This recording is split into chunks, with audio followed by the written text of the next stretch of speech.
নমস্কার, কেমন আছো তোমরা সবাই? আশা করি তোমরা সবাই খুব ভালো আছো। আমরাও খুব ভালো আছি। আজকে আমাদের গল্পটা শুরু করব আবারও আমার রান্নাঘর থেকে। এই যে ডিমটা দেখছো তোমরা, এই সিদ্ধ ডিমটা সেন্টার থেকে পাওয়া গেছে। নষ্ট করে কি কোনো লাভ আছে? তো সেই জন্য ভাবলাম রান্নাতে কাজে লাগিয়ে দিই। সিদ্ধ সবসময়তে খাওয়া হয়, কিন্তু ভাবলাম একটুখানি ভেজেই নিই। মাছগুলো তো আগে ভাজাই ছিল, ওই তেলেতেই মানে মাছ ভাজার তেলেতেই ডিমটাও ভাজলাম। আবার সেই তেলেতেই দিয়ে দিলাম পেঁয়াজ কুচিগুলো এভাবে ভালোভাবে একটুখানি ভাজা ভাজা করে নেব। তারপর দিয়ে দেবো একে একে সব মশলা। প্রথমেতে দেবো আদা রসুন বাটা, যেটা আমি আগেই বেটে রেখেছিলাম সেটা। আর সেটা দিয়ে দেওয়ার পর দিয়ে দেবো এখানেতে আমি বেশ অনেকটা সর্ষে বাটা। এই সর্ষে বাটাটা দিয়ে ভালো করে একটু মিক্স করে নেব। আর আজকে আমার সর্ষে বাটাটা দেখছি একটু জল জল করে বাটা হয়ে গেছে, কিন্তু কিছু করার নেই, বেটে যখন ফেলেছি ওইভাবেই রান্না করতে হবে। দিয়ে দেবো পরিমাণ মতো নুন, তারপরে দিয়ে দেবো ধনে আর জিরে গুঁড়ো, যেটা আমার ড্রাই রোস্ট করাই থাকে বাড়িতে। তো তারপর ড্রাই রোস্ট করে গুঁড়ো করা থাকে, হ্যাঁ। তারপরে দিয়ে দিয়েছিলাম হলুদ, তারপরে সমস্ত মশলা একটুখানি মিক্স করে নেব। এইভাবে করে দেওয়ার পরও তেতো হয় না, তোমরা অনেকে বলেছিলে, কিন্তু তেতো হয় না। আসলে সর্ষে অনেক রকমের হয়। আমাদের বাড়িতে চাষ করেছিলেন আমার শ্বশুরমশাই যে সর্ষেটা, সেটা যেভাবেই রান্না করছিলাম সেইভাবেই তেতো হয়ে যাচ্ছিল। তো সেই সর্ষেটা এখন আমাদের বাড়িতে আর কি খাওয়া হয় না। আর এখন যে সর্ষেটা আমি রান্না করছি সেই সর্ষেটা তোমাদের দাদাভাই বাজার থেকে কিনে নিয়ে এসেছে। এই সর্ষেটার মধ্যে তিতকুটে ভাব এক ফোঁটাও নেই। এরপরে দিয়ে দেব একটু পরিমাণ মতো জল। মশলাটা খুব ভালো করে অনেকক্ষণ ধরে কষিয়ে নিয়েছি। মশলা থেকে খুব সুন্দর তেলও আর কি মানে বেরিয়েছিল। এই তেলটা ছেড়ে গেলেই মশলা থেকে জানবে যে মশলাটা একদম পারফেক্টলি তোমার কষা হয়ে গেছে। তো চলো, কত কিছুই না আমি শিখছি, কত শিখে গেছি অলরেডি। তো একটু ভালো করে জল মিশিয়ে নিয়ে তারপর ফুটে যাওয়ার পর আগে থেকে যে মাছ আর ডিম আমি ভেজে রেখেছিলাম, তো সেই সমস্ত কিছু একে একে দিয়ে দেবো। দিয়ে একটু মশলার সাথে ভালো করে একটুখানি মিক্স করে নিয়ে এটাকে সাইড করে দেবো ফুটতে দেওয়ার জন্য। এরপর আবারও একটা কড়াই বসিয়ে তার মধ্যে সর্ষের তেল, একটু 5 ফোড়ন দিয়ে আর বেশ অনেকটা পেঁয়াজ কুচি দিয়ে অন্য একটা রান্না করব। কি করব বলো তো? অনেকেই বুঝতে পেরেছো আগের দিনের ভিডিওটা দেখে। তো যারা বুঝতে পারোনি তাদের জন্য একটুখানি বলে দিই। পেঁয়াজগুলো ভালো করে ভেজে নেওয়ার পর এরপর এখানেতে একটা নতুন জিনিস দিয়েছিলাম, যেটা আমার মনে হয় না যতদিন আমি রান্নার ভিডিও শেয়ার করছি ততদিনে একদিনও তোমাদের সাথে শেয়ার করেছি বলে। সেটা হলো মাছের তেল। এই মাছের তেলটা আমি ডিপ ফ্রিজে রেখে দিয়েছিলাম স্টোর করে। কি করব খুঁজে পাচ্ছিলাম না। তারপরে ভাবলাম যে এতেই না হয় দিয়ে দিই। তোমাদের দাদাভাই কিন্তু এই মাছের তেল ভাজা খেতে কিন্তু খুব ভালোবাসে, কিন্তু যেহেতু উনি এখন বাড়িতে নেই, তো সেহেতু এই পন্থা আমি অবলম্বন করছি। মাছের তেলটা এর মধ্যে দিয়ে সুন্দর করে ভেজে নিয়েছি। তারপরে দিয়ে দিলাম কাতলা মাছের একটা বড় মাথা, যে মাথাটা আমার আগেই ভেজে আমি রেখেছিলাম। তো দিয়ে কড়াইয়ের মধ্যে দিয়ে একটু কুচি করে নেব। ভালো করে কুচি করে নেবার পর, আর মাথাটা একদম আমি কুড়মুড় করে মানে ভেজেছিলাম। অনেক সময় কি হয়, আমি অনেককে করতে দেখেছি মাথাটা ভালোভাবে ভাজে না, সেজন্য কীরকম একটা লাগে, বলে কি বেশি ভাজার প্রয়োজন নেই, যেহেতু এটাতে কেউ ভাজা খাবে না, সবজিতে দেওয়া হবে, তো সেই জন্য বেশি ভাজার প্রয়োজন নেই। হয়তো অনেকে ঠিক বলে, কিন্তু আমার সেটা মনে হয় না। আমি যখনই মাছ ভাজা করি সে আমি ঝালের জন্যই বানাই, আর ভাজার জন্যই বানাই, বা যার জন্যেই বানাই, আমি একটু ভালোভাবেই আর কি ভেজে নিই। আমার এটা নিজের পার্সোনাল চয়েস। তো ভালোভাবে ভেজে নিয়ে একদম টুকরো করে নিয়েছি, তোমরা দেখে নিলে, আর অস্তিত্বর কিছু নেই। তারপর এর মধ্যে আগে থেকে যে সবজিটা আমি করে রেখেছিলাম সেই সবজিটা এর মধ্যে দিয়ে দিলাম। আগের দিনের ভিডিও যারা দেখেছো তারা তো অলরেডি জানোই এর মধ্যে কি আছে। যারা নতুন দেখছো তাদের জন্য বলে দিই, এর মধ্যে হুপো, ঝিঙে কি নেই, আলু আছে, কি বলে কুমড়ো, তোমার দেখতে হবে না কারণ কুমড়োর অস্তিত্ব কিছু নেই, সব ঘেটে হয়ে গেছে, সজনে ডাঁটা আছে, আর অনেক রকম সবজি আছে। সেই সমস্ত সবজিতে একটা 5 মিশালি সবজি করছি। তারপরে দিয়ে দিয়েছিলাম পরিমাণ মতো চিনি, কারণ এই রান্নাটা একটু মিষ্টি না দিলে হবে না। তার কারণ তো তোমরা জানোই যে এর মধ্যে বিভিন্ন ধরনের সবজি আছে, তো এক সবজির স্বাদ এক রকম। তো সব কিছু ব্যালেন্স করতে একটু চিনি তো লাগবেই। তো সেই জন্য একটুখানি চিনি দিয়ে একটু মিক্স, বাস আমার রান্না হয়ে গেল। অনেক সময় এই রান্নাটাকে তোমরা আমাকে মানে এর আগে যখন শেয়ার করেছি তখন তোমরা আমাকে বলেছো এই রান্নাটাকে চচ্চড়ি বলে। অনেকে খেতে খুব পছন্দও করো। হ্যাঁ, আমাদের এইদিকেও কিন্তু চচ্চড়ি বলে, বা 5 মেশালি সবজিও বলে, কিন্তু মানে এই রান্নাটা আমার হাতে একরকম হয়, তোমাদেরকে এর আগেও বলেছি, আর আমার মা একরকম করলে অন্যরকম হয়। মানে কেন জানি না, প্রসেস সবই এক, শুধু আমার হাতের রান্না এরকম হয়ে যায় কেন আমি জানি না, কিন্তু দুটোরই টেস্ট অসাধারণ হয়। ওই রান্না তো আমার কমপ্লিট হয়ে গেল। এদিকে দেখো মাছের ঝালটাও একদম পুরোপুরি রেডি হয়ে গেছে। এর মধ্যে থেকে এক পিস মাছ আর একটু মশলা আমি অশ্মির জন্য তুলে রাখবো, কারণ অশ্মি এই মশলাটা খেতে ভীষণ ভালোবাসে, আঙুল চেটে চেটে খায়, যেটা দেখে আমার ভীষণ ভালো লাগে। একটা ছোট্ট ল্যাটা মাছ ছিল, তো সেই মাছটা আমি অশ্মির জন্য তুলে রাখলাম। এরপরে আমি দিয়ে দেবো লাল লাল লঙ্কা বাটা, কারণ নামটাই তো ঝাল, তো এটাতে ঝাল না দিলে চলবে কি করে। একটু বেশ অনেকটা লঙ্কা বাটা এর মধ্যে দিয়েছিলাম। তো 2 পিস মাছ ছিল, 2 পিস মাছ, একটা আমার শ্বশুরমশাইয়ের, একটা আমার শাশুড়ি মার, আর ডিমটা হলো আমার। আমি মাছ দিইনি, কারণ ওই যে সেন্টার থেকে ডিমটা পাওয়া গেছে, ফালতু ফালতু কেন নষ্ট করব। তো সেই জন্য মাছ না হয় আমি পরেই খাবো, তো কোনো অসুবিধা নেই, ডিমটা আমার জন্য। আর এই যে সর্ষের তেল আমি একটু উপর থেকে ছড়িয়ে দিলাম, এটাই মেন ইউএসপি। তো এই খুব সুন্দর সেন্ট হয়, আর টেস্টটাও এই মানে সর্ষের তেলটা দেওয়ার পরে একদম চেঞ্জ হয়ে যায়। একটুখানি এরকম রসা রসা মতো করেই রাখবো, কারণ পরে কিন্তু একটুখানিও টেনে যাবে ব্যাপারটা। তো কড়াই থেকে নামিয়ে একটা ছোট্ট প্লেটের মধ্যে রাখলাম, আর একদম পুরো লাল লাল হয়েছে। ওকেশনালি বানাই, ডেলি তো বানানো হয় না, কিন্তু যখন বানাই এরকম রসিয়ে কষিয়েই বানাই। কে ডাক্তার? আমি ডাক্তার ডাক্তার শুনতে পাচ্ছি। কে ডাক্তার গো? হ্যাঁ, অশ্মি ডাক্তার। আর তুমি কি পেশেন্ট? তুমি পেশেন্ট হয়েছো? আর ওগুলো পর্দার ভেতরে কি হচ্ছে? পর্দার ভেতরে পেশেন্ট দেখা হচ্ছে? তোরা কোথা থেকে এসব শিখছিস বলতো? কোথা থেকে এসব শিখছিস?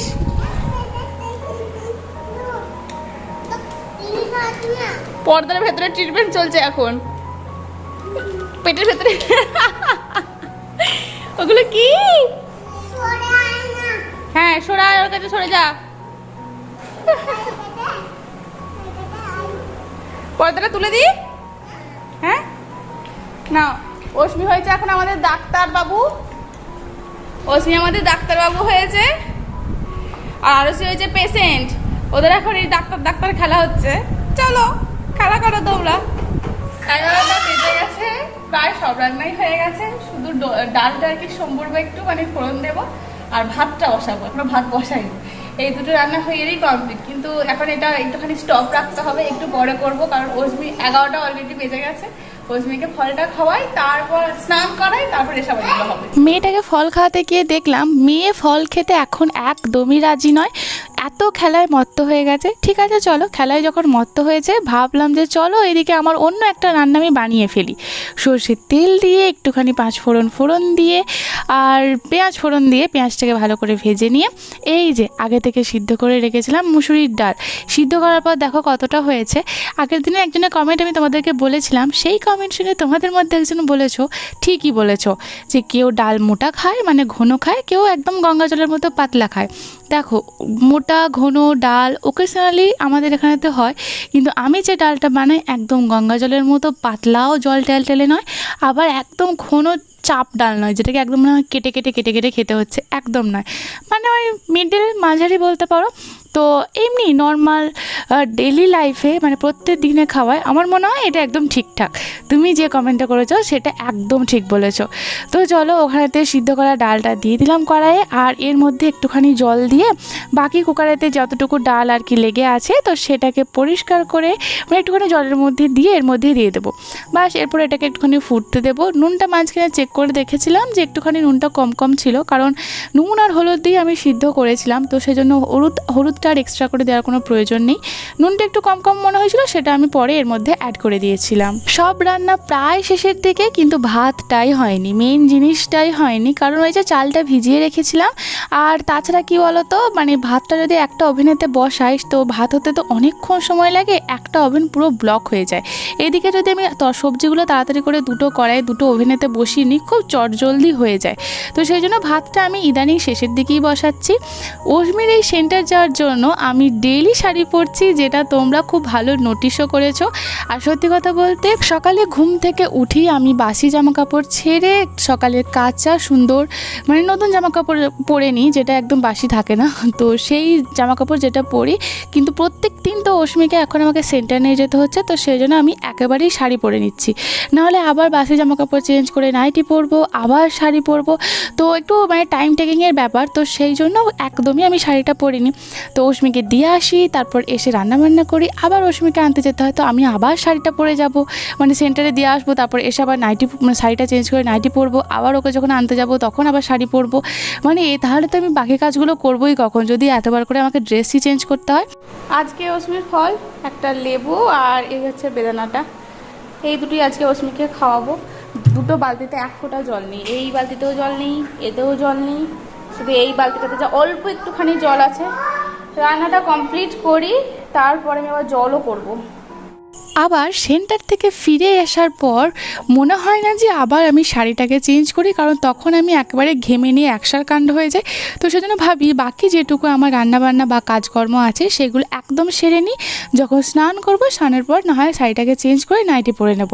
আর যেহেতু আমাদের বাড়ি থেকে সেন্টারটা অনেকটা দূর, তো সেহেতু নাইটি পরে যাওয়া আমার মনে হয় একটু দৃষ্টিকটু লাগবে আমার নিজের কাছে, আমাকে কিন্তু কেউ কিছু বলে না এর জন্য। তো আমার মনে হয় আমার নিজের কাছে একটু দৃষ্টিকটু লাগবে, তো সেই জন্য আমি নাইটি পরে তো কোনো দিন যাবই না। আর যদি সালোয়ার কামিজ বা চুড়িদার পরে যাই সেটা না হয় এক কথা, কিন্তু ভাবলাম যে শাড়িটা পরেই যাই। আর নতুন যে আমি কর্ডসেটগুলো নিয়েছি তো সেগুলো আমি ভেবেছি পুজো থেকে পরবো, তো সেই জন্য এখন আমি পরবো না। এখন ভাবলাম এই কটা দিন শাড়ি পরেই না হয় চালিয়ে দিই।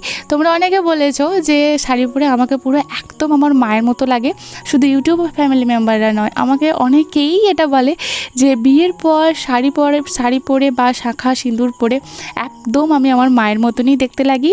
তো সেটা আমার খুব ভালো লাগে। যাই হোক, এইগুলো আমার কাছে ভীষণ বড় একটা পাওয়া। একজন সন্তানকে যখন মনে হয়, বলা হয় যে একদম তাকে তার বাবার মতো দেখতে বা একদম তাকে তার মায়ের মতো লাগছে, সে যে মন থেকে কী একটা তৃপ্তি অনুভূতি হয়, সেটার আলাদা করে মনে হয় না যে বলার প্রয়োজন আছে বলে। অস্মিকে স্নান করাবো পরে, প্রচণ্ড মেঘ এসেছে, প্রচণ্ড মেঘ। আগে শুকনো যে জামা কাপড়গুলো আছে সেগুলো তুলি, তারপর অস্মিকে স্নান করাবো, কারণ ঝমঝম করে যে বৃষ্টি নেমে যায়, আমি একা হাতে কোন দিক সামলাবো, এত জামা কাপড় আছে। তাই যতটা পারি ততটা আগে তুলে নিই। বাঁদর দুটোও চলে এসেছে, বাঁদর দুটোও চলে এসেছে, আমিও এসেছি, বাঁদর দুটোও চলে এসেছে। দুষ্টু মেয়েগুলো এখনো শোকায়নি অস্মি প্যান্ট। হ্যাঁ, ওইগুলো পারতে নেই, এই যেগুলো শোকায়নি সেগুলো একটু উল্টে দেবো। এই তো কোথায় গেল অস্মি, কোথায় গেল দেখ তো, কোথায় গেল অস্মি? এই তো লুকিয়েছে, ওরা খেলছে, খেলুক, আমি আমার কাজ সারি। হবে না, কিচ্ছু শোকায়নি, কিচ্ছু শোকায়নি। কি বলবো তোমাকে? ও ওইটা বলতে হবে, আরুষি কোথায় গেল, আরুষি কোথায় গেল? অস্মি আবার মাঝে মাঝে আমাকে শিখিয়ে দেয়, জানো তো, এটা আজ বলে নয়, অস্মি আমাকে মাঝে মাঝে শিখিয়ে দেয় ওকে কি বলতে হবে। কখনো কখনো কখনো তোমাদের সাথে আমি শেয়ার করবো, তখন তোমরা দেখবে। মাঝে মাঝে অস্মি আমাকে শিখিয়ে দেয়, মা এটা আমাকে বলো তো, মা এরকম করে বলো তো। আরুষি, আরুষি, শাক তুলে দিতে হবে ওদেরকে। এই যে তোমাকে একটা, এই নাও, হ্যাঁ তোমাকে একটা, তোমার চাই? ওর রাগ হয়েছে, এই নাও তোমাকে একটা, এটা এটা অস্মির, এই নাও। মুখটা দেখো গো, তুমি আরো নেবে? ওদিকে আমার ভাত ফুটছে, অস্মিকে স্নান করাতে হবে। এই নাও, আচ্ছা আচ্ছা, এটাই কিন্তু লাস্ট, আর চাইবি না? এনে তোরও চাই? ভগবান, না আর এবার তুই ঘরটা এগুলো নিয়ে ঘর নোংরা করবি। হয়ে গেছে, চলো চলো, হ্যাঁ চলো চলো চলো চলো চলো, বাদরগুলো চলো। হ্যাঁ দিয়েছি, সবাইকে দিয়েছি। আস্তে আস্তে আবার নেমে চলো, চলো আস্তে আস্তে নামো, আস্তে আস্তে নামো, দুজনে মিলিয়ে আস্তে আস্তে নামবে কিন্তু। এই জামাগুলি এখন সকালো, এগুলি এখন নিয়ে যাচ্ছি। আর 6-7টার মতো অস্মির কিছু জামা কাপড় আছে, সেগুলো বৃষ্টি নামলে তুলে নিয়ে যাবো। তখন ঝমঝম করে বৃষ্টি নামলে ওই কটা তুলতে বেশিক্ষণ সময় লাগবে না। থাক, ওগুলো স্নানটা করাই যাবে মেয়েটাকে।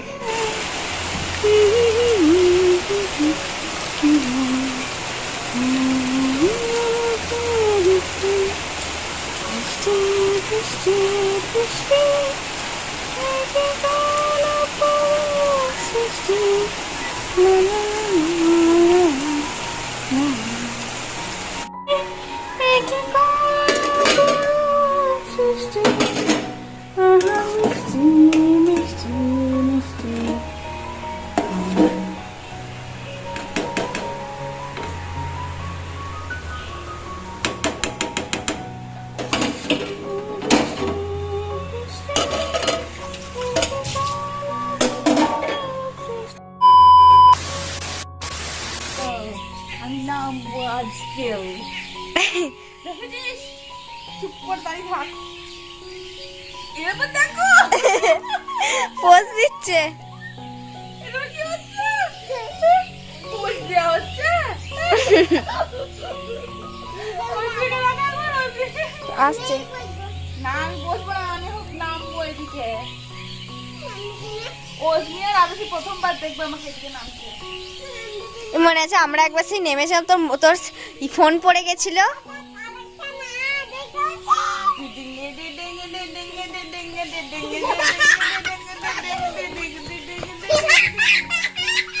আর এই অজমির হাসিটা একবার দেখ।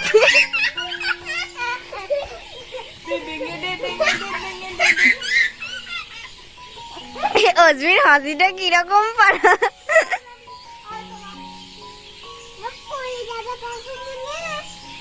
পড়বো না রে, দেখ না।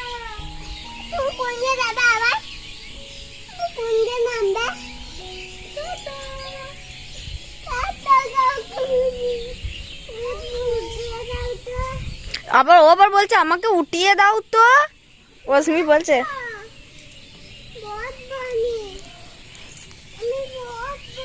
না, আমার হয়ে গেছে।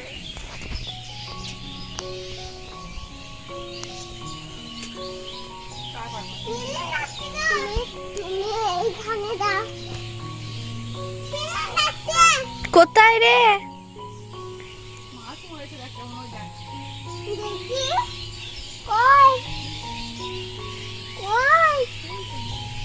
মানা আমি এবার কি করে উঠবো?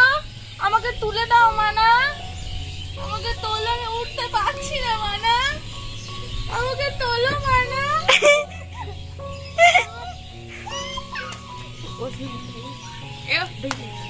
এ অজমি ডাকছে।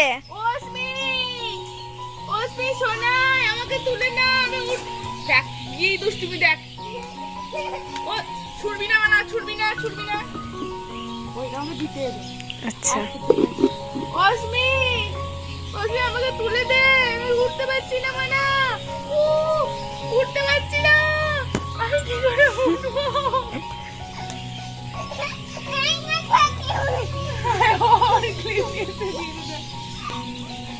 আমি কি করে উঠবো? আর সে ঠিকই বলেছে, একটা প্লেন বা কিছু যাচ্ছে। ওসমি, আমি কি করে উঠবো? ওই যে aeroplane যাচ্ছে।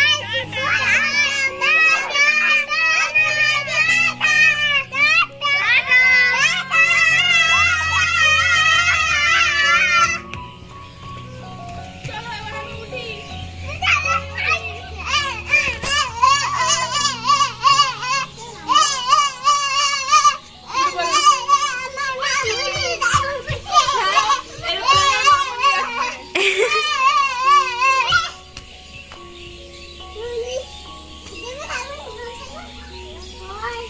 মানে আমি উঠে পড়েছি। তুমি এসে না বাচ্চা। চলো টাটা টাটা। কি করে খেলবি? ওর মামনি যাচ্ছে এরোপ্লেন করে, এরোপ্লেন ওর মামনি যাচ্ছে। চলো